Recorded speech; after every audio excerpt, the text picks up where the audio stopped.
Hello friends, आज हम लोग कुछ महत्वपूर्ण अंतर्राष्ट्रीय संस्थाओं के बारे में पढ़ेंगे और उनमें कौन कौन से देश हैं ये पढ़ेंगे और उनकी स्थापना कभी, उनका हेडक्वार्टर कहाँ पे ये पढ़ेंगे, क्योंकि इस तरीके का टॉपिक आर आर एनटीपीसी के हर शिफ्ट में आ रहा है। तो उसमें स्टार्ट करते हैं। देखिए, पहला है एससीओ। देखिए, एससीओ की स्थापना कभी 2001 में हुई। 2001 में इसकी स्थापना हुई। एससीओ संघाई कॉर्पोरेशन ऑर्गेनाइजेशन है। इसका जो फुल फॉर्म है वो भी आप याद रखें, और उसका हेडक्वार्टर जो है बीजिंग में है। देखिए, हर शिफ्ट में एक क्वेश्चन आपसे हेडक्वार्टर से या फिर आपसे कौन सा देश इसमें है ये पूछा जा रहा है, तो आप इस चीज़ को अच्छी तरीके से याद भी कर लें। और जितने भी टॉपिक मैंने लिए हैं वो सारे ही इसमें इंपॉर्टेंट हैं। तो देखिए, इसका अगर हेडक्वार्टर पूछा जाए तो बीजिंग में है, स्थापना 2001 में है। बाकी इसमें टोटल 8 देश हैं। 8 देश कौन कौन से हैं? इंडिया, पाकिस्तान, चीन, रूस। देखिए, इंडिया, पाकिस्तान, चीन ये तो पड़ोसी देश ही हैं। उसके बाद रशिया। देखिए, बाकी जितने भी हैं सब स्थान से याद हो रहे हैं। Kazakhstan, Kyrgyzstan, Tajikistan, Uzbekistan. तो टोटल 8 ऐसे देश हैं जो एससीओ के मेंबर हैं। आपसे पूछा जाए कि कितने मेंबर हैं, तो मेंबर हैं 8। आपसे पूछा स्थापना कब हुई, तो 2001 में।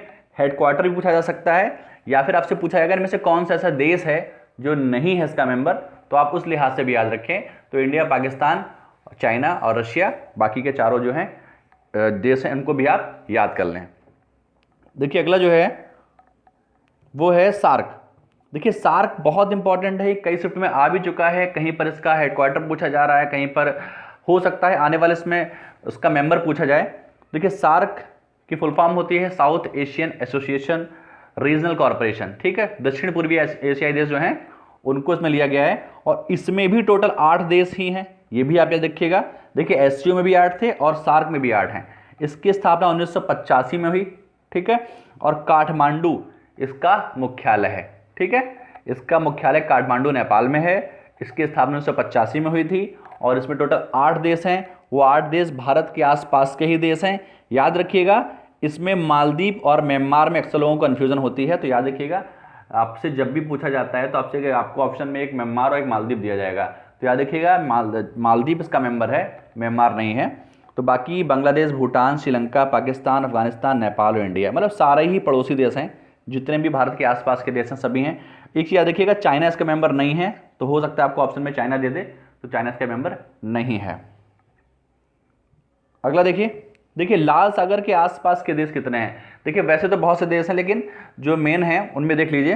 डेजी, ठीक है, डी का मतलब जिबूती से होता है। देखिए, जिबूती में जे से स्टार्ट नहीं होता, डी से स्टार्ट होता है। जिबूती हो गया, ई से इरिट्रिया हो गया, एस से सऊदी अरब हो गया, और दूसरे एस से सूडान हो गया, और ई से इजिप्ट, इसे मिस्र भी कहते हैं, और वाई से यमन।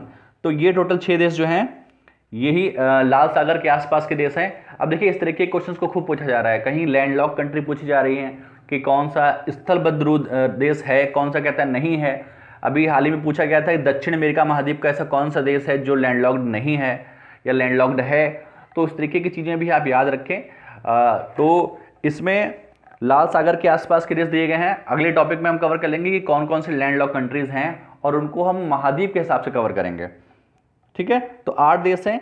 आप ट्रिक क्या सकते हैं, DESSE डेजी। डेजी का मतलब जिबूती, ई से इरिट्रिया, एस सऊदी अरब, सूडान, ई से इजिप्ट, और वाई से यमन। ठीक है, अगला देखिए, कैस्पियन सागर। ये भी सबसे बड़ी झील है, वह खारे पानी के हिसाब से छोटी झील जो है वो कैस्पियन सागर है। और इसके आसपास के जो देश हैं उनको देखिए। एक ट्रिक है तारिक। ठीक है, तारिक कर लें या कीरत कर लें, ठीक है, एक ही बात है। तो इस तरीके से आप याद रखें कि कैस्पियन सागर के आसपास के देश कौन से हैं। वो हैं आपके तुर्कमेनिस्तान, अजरबैजान, रूस, ईरान और कजाकिस्तान। देखिए, रूस मेन इसमें देश है, बाकी ईरान, कजाकिस्तान, तुर्कमेनिस्तान और अजरबैजान, इन देशों को भी आप याद रखें, क्योंकि अक्सर होता है ना कि बड़े देश को अगर आप याद रखेंगे तो कुछ आसान हो जाता है आपके लिए ऑप्शन एलिमिनेट करना।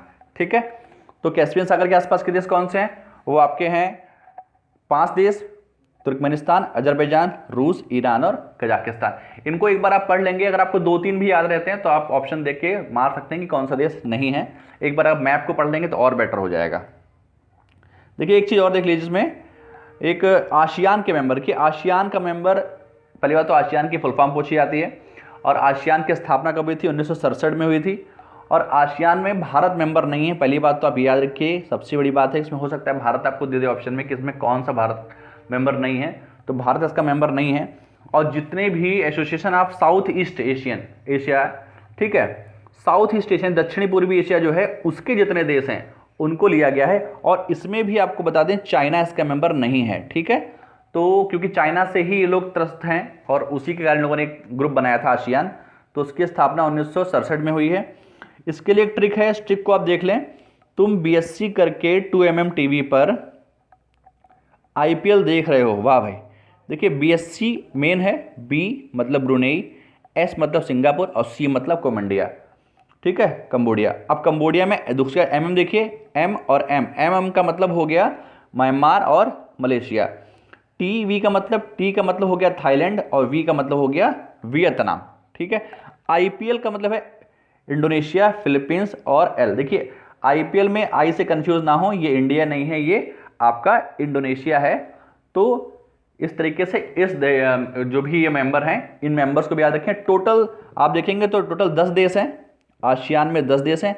आपको बताया गया कि सार्क में 8 देश हैं। आपको ये बताया गया कि एससीओ में भी 8 देश हैं, लेकिन आसियान में 10 देश हैं। आपको याद रखिएगा सार्क का मेंबर भारत है पर आसियान का मेंबर भारत नहीं है, जबकि एससीओ का भी मेंबर भारत है, ठीक है। तो जिनमें भारत मेंबर है एटलीस्ट को थोड़ा सा ज़्यादा ध्यान देना पड़ता है, लेकिन अब तो खैर कुछ भी आ रहा है, तो आप इस तरीके से रिवाइज कर लें। दोस्तों सारे टॉपिक इंपॉर्टेंट इसके आप पढ़ के जाएं। तो अगर मेरे चैनल पर नए हैं तो चैनल को सब्सक्राइब कर दें, वीडियो को लाइक कर दें। दोस्तों वीडियो देखने के लिए धन्यवाद।